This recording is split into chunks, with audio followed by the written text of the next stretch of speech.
What's up, everybody? Welcome to another episode of the Mirepoix. That's episode 35. 35, man. 35, bro. These numbers just keep getting... Dude, it keeps getting bigger. It's crazy. Week by week, we keep growing, we keep going. Yeah, so happy to be here, man. Yeah, all day, every day, another grateful Monday to be doing this thing, doing it together. So that is episode 35. Chicken on a stick, spicy margaritas, and of course... Fiesta and San Antonio as a whole. So without further ado, the Mirepoix, as always, is one of the greatest flavor bases. Onions, carrots, celery, reduced down in butter and fat. And our Mirepoix is the greatest conversation base. Ours is a blend of our charm, our knowledge, our expertise, and of course, a little bit of our devilish good looks. So thanks for tuning in. As always, talk to him, Kais. Yes, so I am Chef Kais from the Chef Kais Experience, where we provide the best luxurious dining experience in the comfort of your own home or the environment of your choosing. That means we come to you wherever you are. We'd love to be there. And what about yourself, man? Dude, as always, Gilberto Casimiro Valdez Arias, Guild Master for the Guild, here to bring up, create any project, any event, anything you want to do. We're a collection of hyper-talented individuals set to bring to life your vision. So hit us up, ring us up. All the great details coming soon, the cool stuff we got going on. But without further ado, the Mirepoix. So what's been going on for your week, Kais? Oh man, so last week I got a chance to go back to Edna, Texas, the great city of Edna, Texas. Bars. Spent some time with the girls. We took the kids to Disney on Ice, which was a very interesting experience. Was it a bunch of Disney shows, or was it one like Disney movie rendition? They did in Encanto, what's it? Encanto? Boom! My peoples, hell yeah. No disrespect. And then, Let It Go, Frozen. So those were the two that they did. And neither one of them have I seen the movies to, which is very interesting because Cassie would go to these Frozen or Disney on Ice shows since she was a kid. And she said they just started rotating into these new shows. Because before they'll have Toy Story, the classics. And now they ain't even playing the classics no more. Frozen, hey, dude, I was about to say it's the next generation. Yeah, so it's very interesting. But we went to Lupe Tortilla, which we have a few of those in San Antonio as well. And Lupe has not disappointed me. Yeah. Some of the people that were there talking about how it used to be better back in the day, and I'm like, well, it's still good. So why does it matter? That nostalgia. If it was, Yeah, as long as it's still good, no matter how it grows and how it goes. But yeah, that's about it. I feel like I'm missing some other details to my week last week, but we'll get back into that, bro. What about you, bro? Yeah, so resurgence of energy. A fast track to dedication, turning the inspiration. Cool. Essentially, a lot of things got all dramatic around different parts of my life. A bunch of crazy things are happening. Oh man, change. Change is a coming. Spring is blooming in full effect, and so many crazy things are happening. But as I've been mentioning, just keep on building to these big events that should be coming your way soon. I'll drop the links, I'll drop the websites, I'll drop everything once it's ready to be revealed. But we're doing plenty of work with farms. I'm going to go checking out Wimberley. I'm making a trip to Conroe and all sorts of different crazy places. Try to bring to life some really cool stuff that'll make the guild worth a while for you. Thank you, bro. And I just want to take the quick second. Since it's been happening, it's this week, I'm sure everyone knows. Everyone can send their thoughts, prayers, loves to Mr. Devin Taitano. Yes. Talking about the crazy week that we've had to be going through and part of what's been happening. So just know that they could really use some love, some attention. If you weren't able to swing by Jeepney last week, they were donating proceeds to it. Simple reaching out and saying, hey, much love in our heart. Goes a long way, and finding different ways to be there and present for what is happening in the moment. Yeah, definitely much love to that family, to that guy. You got our full support. We're praying for you guys. Definitely keeping you in our hearts and our mind. And yeah, man, good energy all day. You don't have the answer, man. Bounce backs. Yeah, you know, we just wish you the best, brother. Wish you the best. And so without further ado, we're going to dive right into it. Time to do a cool little transition effect, a little generic swipe or something. Something will be plugged in here to... And we're going to move on over to the food and drink.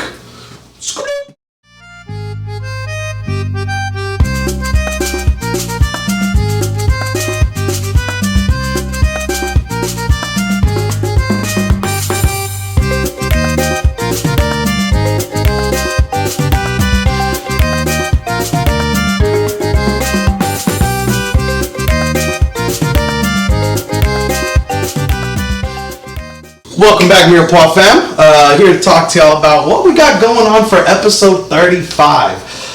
So just to let y'all in on it, chicken on a stick. It is Fiesta season. We're going to be talking about it soon, but nothing says Fiesta more than fried chicken on a stick. So I'll be doing a fried chicken on a stick.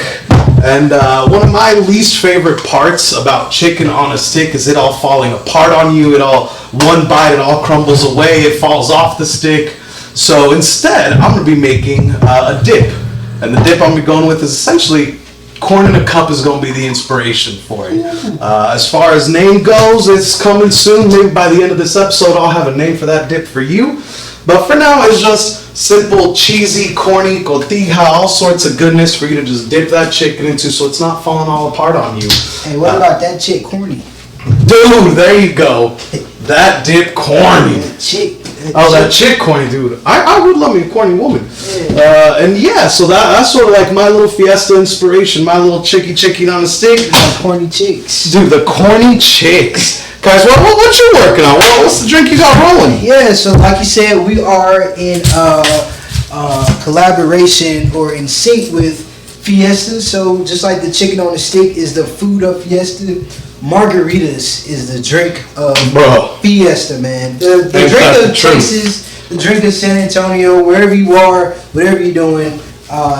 It's 5 o'clock somewhere, Margaritaville. Dude, it's Margaritaville, Jimmy Buffett. Yes, so as we enter into spring, aka summer, anywhere else in the world, feels like watermelon is also an essential component to the season, and because we got Gilberto in the kitchen, we're gonna spice it up and make it a little spicy. Yes, all over your face. Of course, it is going to be a virgin version of this,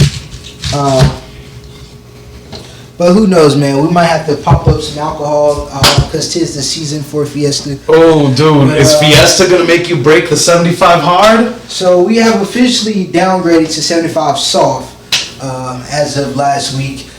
Dealing with kids at Disney. Yo. 30,000 children in the room screaming from the top of their lungs. There might have been a relapse.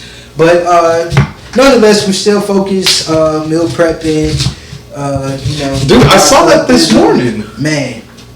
If y'all didn't see Chef Kaisen's stories and lives and all that stuff, go check Mavs was going through. Yeah, I was like, I was about to say, can I have one? Can I have one? Yeah, help me knock it out, bro.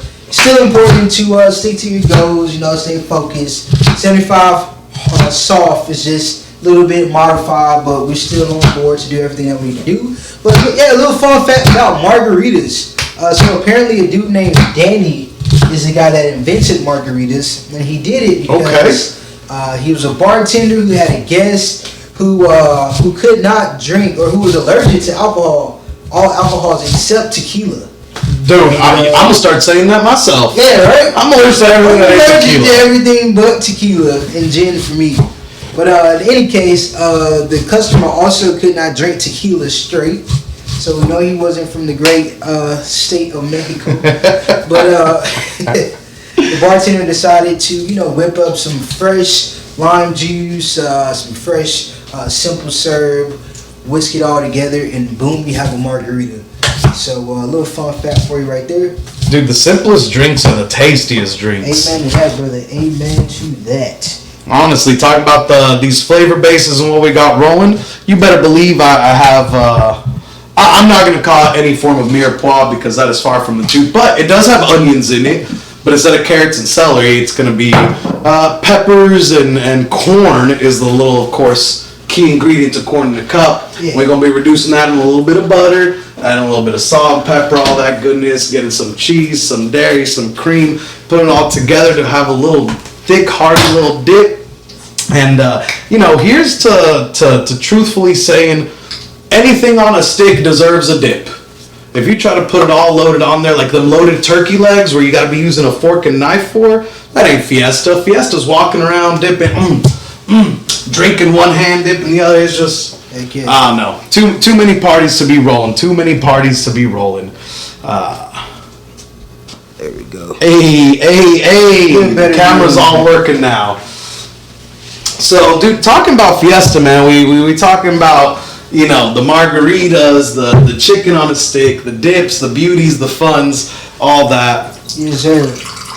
How many different Fiesta events have you gone to since your time here in San Antonio? So, shout out to Chef Caesar from Sangria on the Bird for being my chef mentor. And also hey, Chef, can you work the Taste of the Republic with me for the last 2 years or every other year or so? I can't remember if I did it last year. I did do it last year. And so that one is pretty much one of the high roller Texas or Fiesta events. It's like all the best restaurants in San Antonio come together and do small bites of something. There's unlimited drinks, unlimited food. There we go. It's crazy. It's that's awesome. A party. That is a party. So that's two. I also went to just downtown last year with my cousins. We just kind of where is the Hemisphere Park, that area? Oh yeah. It's all blocked off with food vendors, bars, just a lot of things, bands playing, stuff like that. So that was pretty cool. And dude, ain't it crazy how much Fiesta is just taking over the city? I remember growing up, it was, it's a party, but it didn't feel as all-consuming. I don't know if that's just now because I'm in the service industry, but just looking at the history of Fiesta, starting with the Battle of the Flowers Parade, it's fucking, almost 200 years old now. Fiesta's been happening. San Antonio's been getting down on drinking, partying, having themselves a good time. Well, you know what? I feel like the bigger or the more mainstream San Antonio becomes, that hype is just going to increase to another level. Because you're right, man. It wasn't always. Honestly, I've been in San Antonio for about 10 years, and when I first came here, my family talked very highly about Fiesta. Oh shit! So reaching Alabama, baby. Well, my family here. Oh. Hey, man, your family in Alabama was like, hey, you're going to San Antonio. No. Look out for that Fiesta. You know what? But I think that it will be cool if Fiesta kind of becomes almost like a Mardi Gras, because that's what it pretty much is our version of Mardi Gras in San Antonio. We party for 10 days. Honestly, it kind of feels like it's getting there. The amount of people that I'll meet, especially because I work in the tourist industry, that'll pop off and say, oh yeah, I go to San Antonio every Fiesta. I'm like, do you? Is it that cool already? I had no idea. Because I'm not gonna lie, I feel like I haven't been to the truest of the Sucia Fiesta events since I was a child, before I could even drink, Most of the times it's going to, Nayosa can get a little Sucia, but it's the different events that I feel are happening, the small ones around town, not the ones downtown, not the ones rolling through La Villita or anything like that, just the small this little shopping center is doing this fun little thing. Oh, man. It's been probably 10, 12 years since I've been to the Sucia side of Fiesta. Which, as always, to do the bump, feel free to, comment below, reach out to us. We're on Instagram Live right now. If you didn't know, if you don't follow us on Instagram, we go live while we're recording these episodes. Great place to chat, to interact with. And more importantly, if you got anything to say on this YouTube video once I'll edit it up, whether you're watching us on Instagram or watching us on YouTube, this will be the time to, like, comment, subscribe, talk to us about your Fiesta, what you went down on, what ended up happening with the people you met, because I feel like I got Fiesta stories from just the auxiliary energy that exists. I can't tell you how many times I've blacked out just because, I worked a shift today and Fiesta's happening, so everywhere is partying. Definitely have had some wild stories, especially when Paramore first opened up. Oh man, bro, that was do not give Old Gilly access to a rooftop bar. That was a wild night. I'm pretty sure one of my friends got arrested, and I had to go try to bail him out of jail while I was super drunk, which did not feel like a smart idea in hindsight. Felt like that was probably one of the worst ideas I could have had, but hey, I got my boy out. We got ourselves an Uber, got back to the homestead, and kept on having ourselves a good old party. and that just kind of brings up an interesting point of the different sides of Fiesta. Yeah. Because that is a hell of a perspective, and definitely being downtown for about 6 years, working during that time of Fiesta, all you get to see is people having all the fun, and you just receiving the annoyance of getting all the drunk, touristy people, asking you what kind of vodka comes in a margarita, like crazy stuff, or it's just Dude, all the madness. It's all the madness, man. So, but I encourage you this year, bro, to experience Fiesta, man. I think it's about time at this age. This Dude, stage of the game. woo! I don't know, man. 30-year-old Gilbert goes hard. Yeah. You know what? I'll say we got people on the Instagram Live. I'm sure we're gonna get plenty of YouTube viewers and all that. Y'all let me know what event you want me to show up at. If you're gonna be there, let me know. First round's on me kind of deal. Cause I'm gonna say this. What Gilbert be craving in his soul right now is some sucias. To just get down, party, be surrounded by people and drunk slobberiness, stepping over piles of throw up. Really feeling that over-exaggerated party lifestyle that downtown can bring out of people. You coming with me, guys? Yeah, that sounds like a bit, bro. And Yo! it sounds like you described Fiesta to a T. So. Hey, Fiesta runs through all our veins here in San Antonio. I mean, once you're here long enough, man, it's inevitable. You kind of become a part of it. Dude, I am curious though to hear everyone else's Fiesta stories, because I always feel like no way anyone parties the way I do. I must be unique in this. But as we all know, there's no such thing as unique.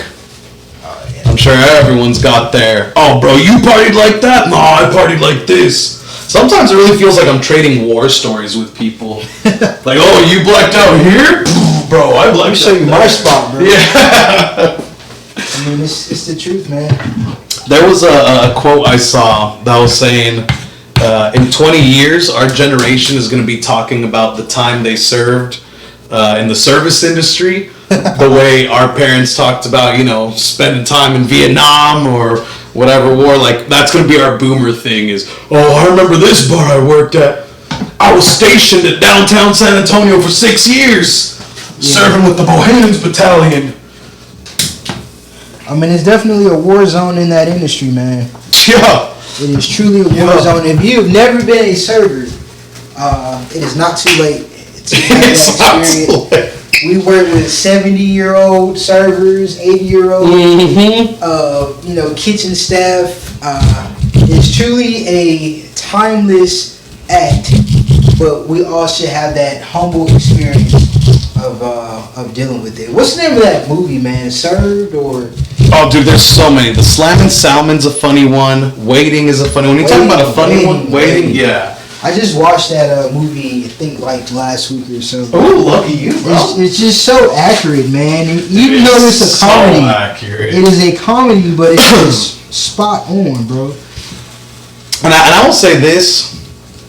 It don't matter what force you serve, whether it's back of house or front of house, Yeah. We all in this together. Because I've always, I'm not going to lie, I would pretty much immediately lose respect for a server or a line cook or a busser or a dishwasher or anyone the moment they would try to say like, yeah, I'd love to see such and such person have my job. And it's like, bro, I'd love to see you have their job. Like, all the jobs in the service industry, I'm not going to say suck, they're incredibly rewarding, but are paying. Yeah. Whether you're a line cook sitting there for 4 hours to the busiest shift, sweating your fucking balls off, Whether you're a server having to deal with all the, hey, I know your chef hates it when you try to make modifications and has probably threatened to fire you a few times for ringing in stupid shit.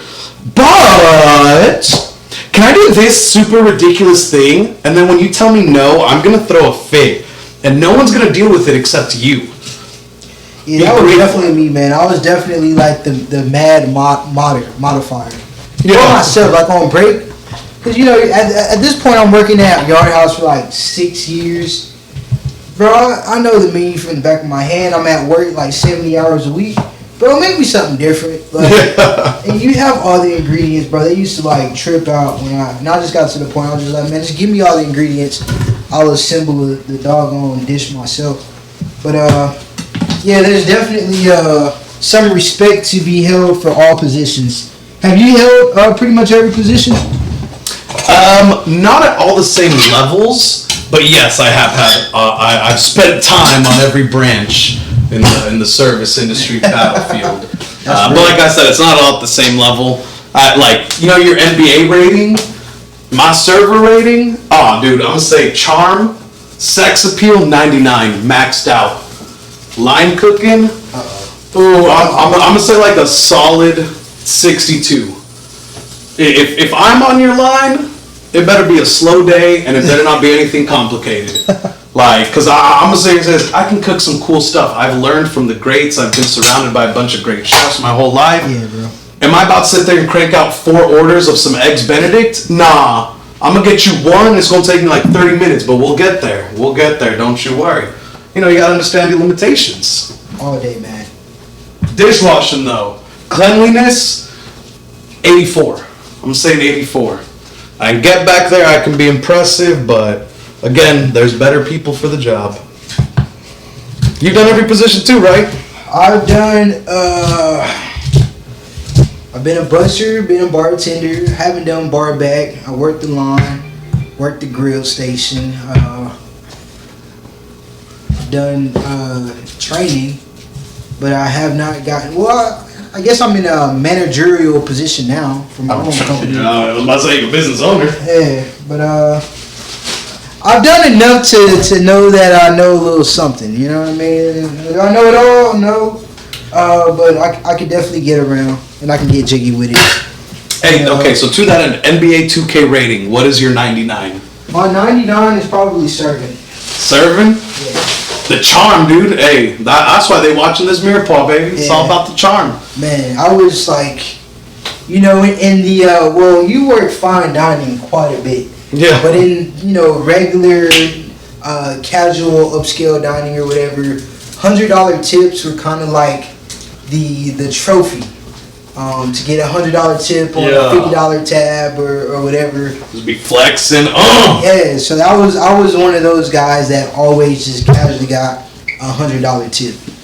So that is something that you get for excellent service, as I just mentioned. So that was definitely me all day, and I'm about to ruin you guys' ears. Oh yeah, here. We're gonna start simmering, start cooking stuff, start everything. We're gonna see y'all when we start stirring the pot in just one moment. Stay tuned. Yeah, buddy.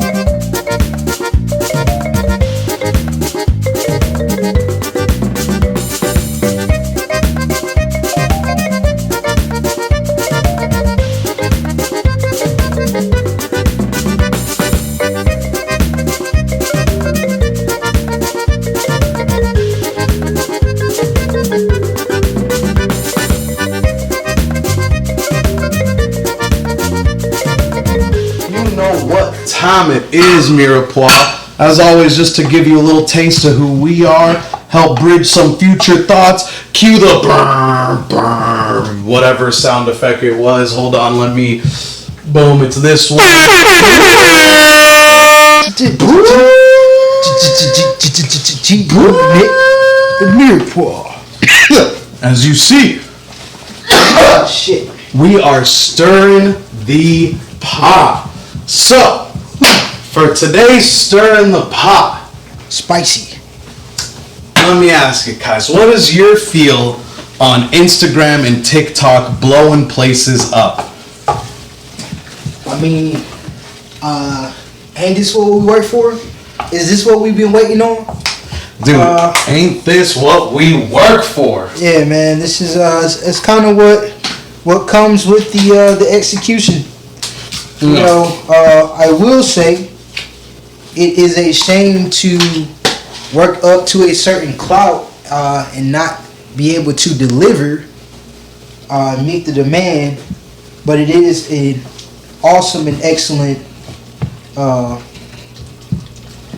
just sign that you're doing everything that you're supposed to be doing when you do get to that phase. The hug of death. Oh yeah, absolutely. What about you, man? What are your thoughts? Dude, honestly, I can't wait till I get to that point. Like you said, it's something we work for, but it's also something you have to keep working with. You know, to grow bigger than your own britches. That's a little sad. That hurts. To not be able to rise and to adapt and to overcome. And you know, part of this is, if you know or don't know, old Mr. Juicy Burger and their chicken fried steak. So, just to fill y'all in, Mr. Juicy Burger is a place ran by Andrew Weissman, chef known for working at all the best, you know, fancy joints, typically fancy, fine dining type stuff. And from there, he essentially opened up Mr. Juicy Burger, as he states it, to be a place free for him to do his creative expression. Mm-hmm. And it was there. It was busy. It was what it was. It was in existence until he released that chicken fried steak. And that chicken fried steak got him clout, got him fame, blew up Mr. Juicy Burger to unimaginable heights, and it collapsed that little restaurant. So what were you telling me earlier, guys? That it was like lines and closures and what? Yeah, it got to a point where they stopped getting the recognition for what they're known for, Mr. Juicy Burger. You're getting long lines of chicken fried steak, call-in orders. Just it got to the point where they were closing, hours before the regular closing time, or not even opening at all on certain days. So just getting completely overwhelmed. And if you know anything about cooking or the flow of the kitchen, the fryer is only so big. Dude, ain't that the truth? And if he's serving these beautiful chicken fried steaks, when you also need to be serving fries, which is almost a guarantee for every order, you can just imagine the conflict that's going on. So a lot of people were angry about it, man. A lot of people said, well, isn't that, why are you taking something off the menu that is your number one hit? Like, wouldn't you want to, be keeping something that's very popular? But clearly those people, they have a point, but they also have no idea, like I said, how the kitchen operates. Yeah, because, there's a whole number of things that could play into something like that happening. I know, in the world of restaurants in general, whenever you're producing something, creating something, releasing a new menu, putting a new item on the menu, or anything like that, it has to be planned on so many more steps and stages than, well, what's good and what sells a lot? That is the tip of the iceberg to start the conversation. I can't tell you how many talks I've had with, executive chefs that I've worked with, where we're, right at the tippy top, bouncing ideas off of each other. And like I said, what tastes good is the start of the conversation for him. What sells good is the start of the conversation for me. And we start talking that conversation back and forth, say, okay, well, this is really good, but how's your team going to handle it? How's my team going to handle it? How are we going to be able to sell it? How are we going to be able to market it? How are we going to be able to produce it? Like Kais mentioned, your fryer's only so big. Yeah. And your kitchen's only designed to carry a few things, and your staff is only able to do a few things. So I can only imagine the toll placed on that staff when it turned into, hey, we need more than 10 chicken fried steaks today. Hey, we're selling. Because just like you said, it puts you in that position where this is my number one seller. This is the best of the best. This is the bada bing of the bada boom. You know, and to that end, how far am I willing to push my team? How far am I willing to say, you know what, guys, show up 2 hours early so we can prep 100 orders of this chicken fried steak. Show up, 3 hours later so we can clean up this fryer. Let's buy a new fryer. Versus saying, hey, we got other stuff we can do, and let's maximize the output of this kitchen. How would you sort of handle that situation, Kais? When you're sitting there saying, man, this is my best seller, but it's draining my team. It is killing me. It is tearing me apart. Like you mentioned, it's not even what I want to be doing. It's not what I'm supposed to be known for. Yeah, I think I would do exactly what they did, just kind of take a step back, reevaluate, and then come back when I have a solution. Because I think I brought up the point earlier, is if you're receiving all this clout but you can't live up to the demand, are you hurting yourself more than you're helping?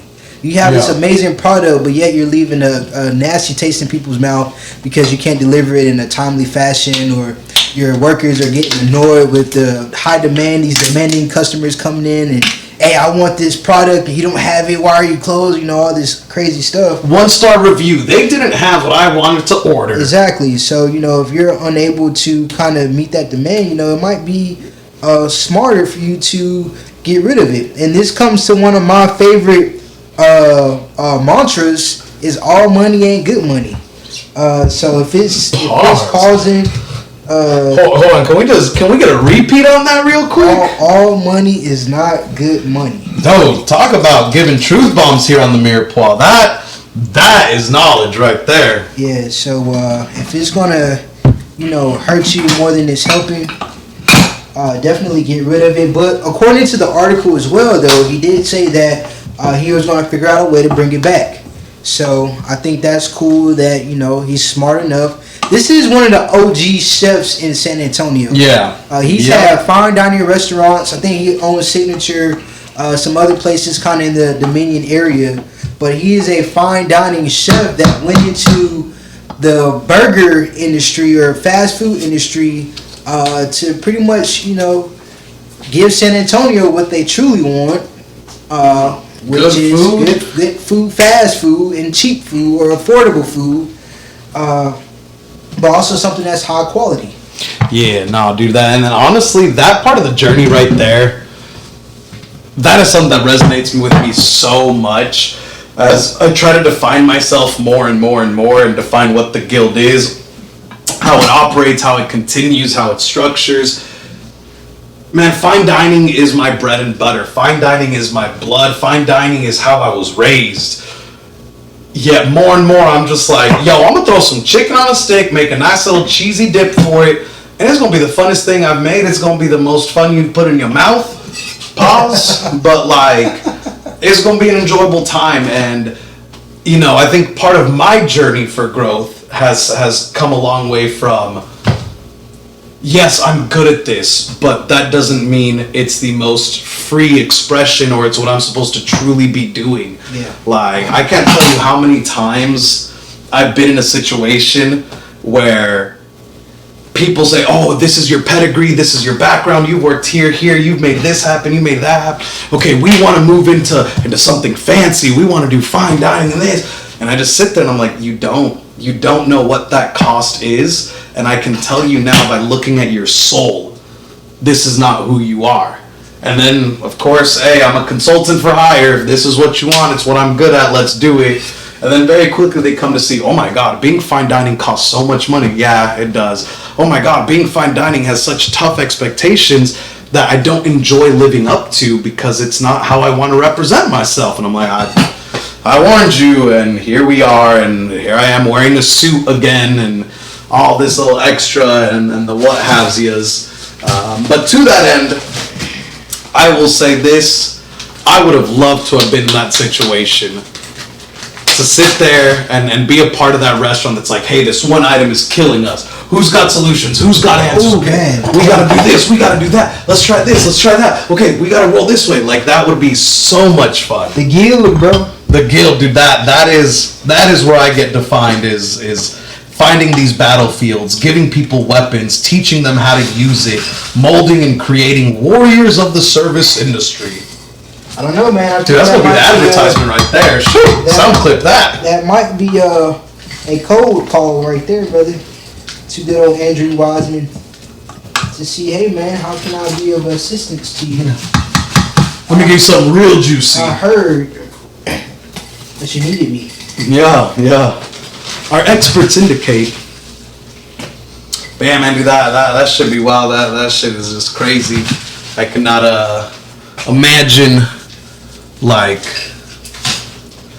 loving a chicken fried steak so much that I'm willing to tarnish someone or banish someone or to talk mess about someone who just gave me such an amazing meal that I'm like, what do you mean I can't have it again, or it's hard to get? Yeah.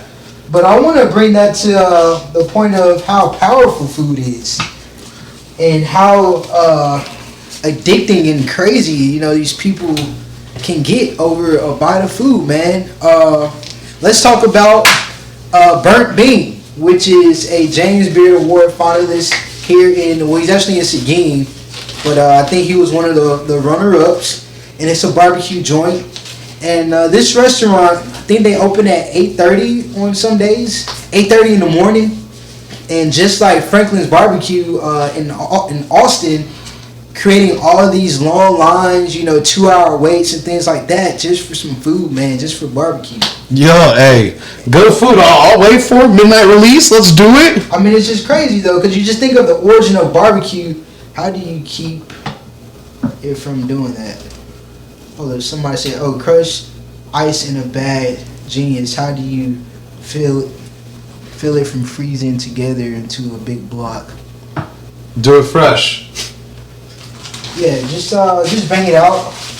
I'm sorry, I don't really understand the question. How do you feel it from freezing together into one big block? Yeah, it's if I put it in the freezer, it might kind of come back together and solidify. But right now, it's just kind of small and melting a little bit.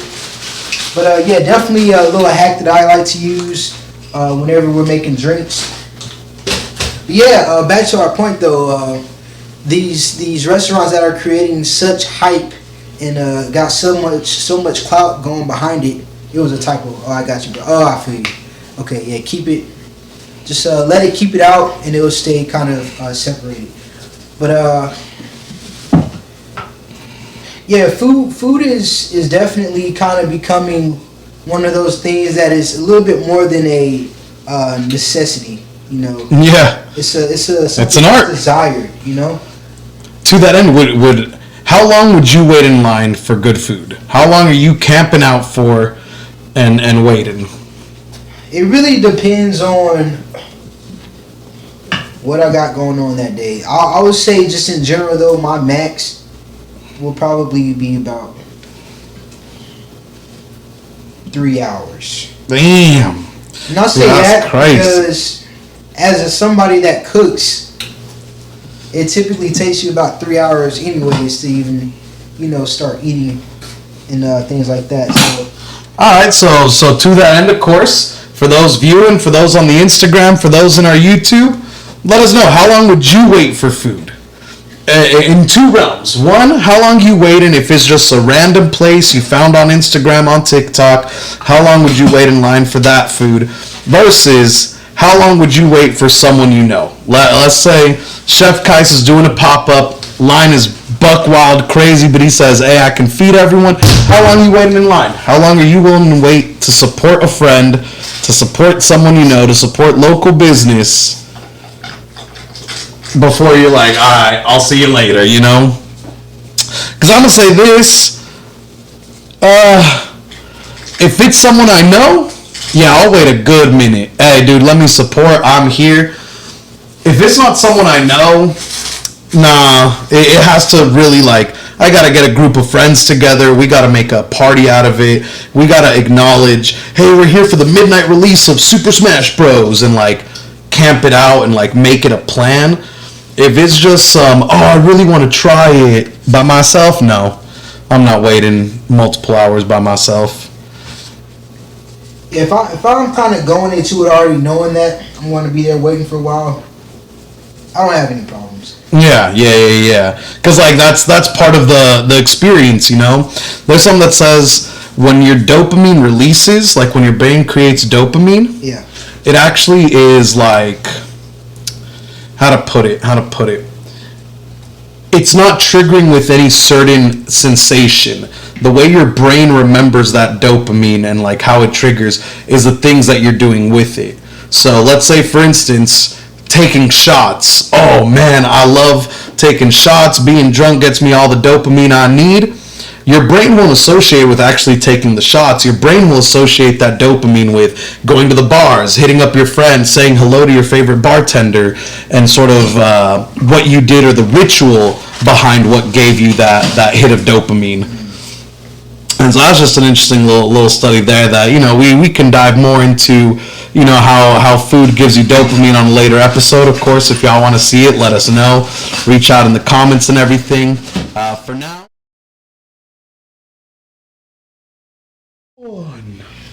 Welcome back, Mirepoix and Mirepoix. This has been episode 35, Fiesta, fried chicken, spicy margarita, and a little bit of drama surrounding how close to the sun can you fly, and what can you do to avoid it. You know, these have been the hosts, Gilberto Casimiro Valdez Arias and Chef Caius. Bam! Yeah, buddy. So, these beautiful creations created by yours truly, man. Man, been smelling the fried chicken all day.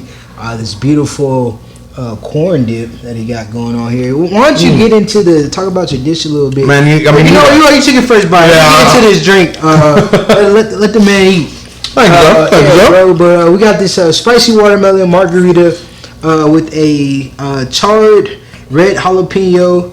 The juice itself, or margarita itself, has some fresh citrus juices, cucumbers, jalapeno, a little bit of basil to add a little bit of aromatics to it. You know how we do in the Mirepoix, try to attack all of your senses, but also add a little bit of cayenne pepper to really like boost up that spice. And we wanted something to really complement this beautiful fried chicken dish. Man, I love fried chicken. I could live off of fried chicken and honestly watermelon as well. And say what you will, I said what I said. I mean what I said. But dude, honestly, I think this is an event right here. Man, just selling this little dish at someone's restaurant, getting a few artists involved, trying to help bring up the culture and all that, because it may just be the spice talking, because I love everything spicy, and this margarita is the perfect little blend of that sweet and spicy. Like you said, you're developing a much more complex flavor. It doesn't fall flat. And the food we have for you, again, I just kiss simple, right? Or the kiss method. Keep it simple, stupid. I just had my own dredge. Honestly, if step one, I think, of becoming a better home cook or just better creative in general, make your bases. Make your Mirepoix. This is going to be the dredge I use as I experiment, as I grow, as I try to find out, tweak it here and there, and get that solidified one. My dredge was just flour, my favorite spices, my favorite seasonings, a touch of breadcrumbs, and then, of course, we had to get the little jalapenos here, the beautiful little pickled jalapenos, which, let me talk about the corn dip first. Essentially, I just took down corn, jalapenos, and onions, reduced down a little bit of butter and fat. Stop me if you've heard something similar. And then stuck it with a little hand mixer. Added a little bit of cream, added a little bit of cheese, added cotija, added all the different things that you expect out of corn in a cup. And let that be the dip.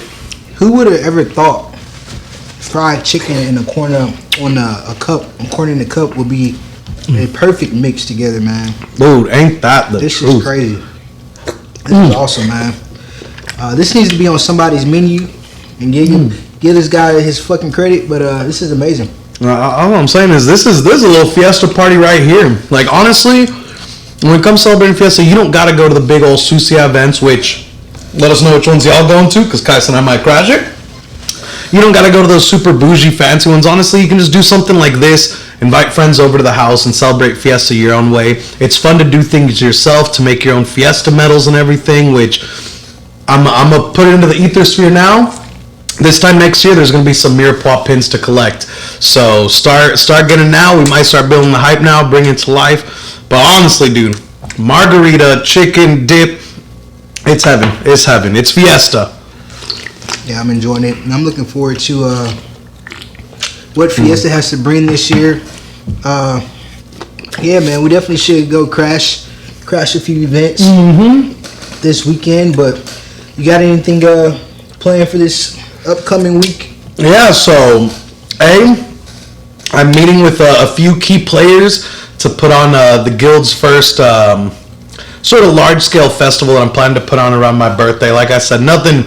I say large scale, not thousands of people. If I can get 50 people to come out and show some love to this thing I'm putting together that's close to my birthday, so I can feel that I've really started taking those steps forward. But I'm meeting with those people Wednesday. Thursday, I'm driving out to Wimberley, Texas to start working on a new contract, start working with a new client about getting some fun events out there, you know, really helping capitalize the growth that little small town or small city has seen in these past few years. And it's from a pretty big player. This person is actually the guy who invented fracking. And he's got a farm out there in Wimberley, and he's the one that hit me up and said, hey, let's talk. Hey. I got a farm, I got a dance hall, I got all this amazing space. Nice. Let's do something. What about you, man? What's your week entail?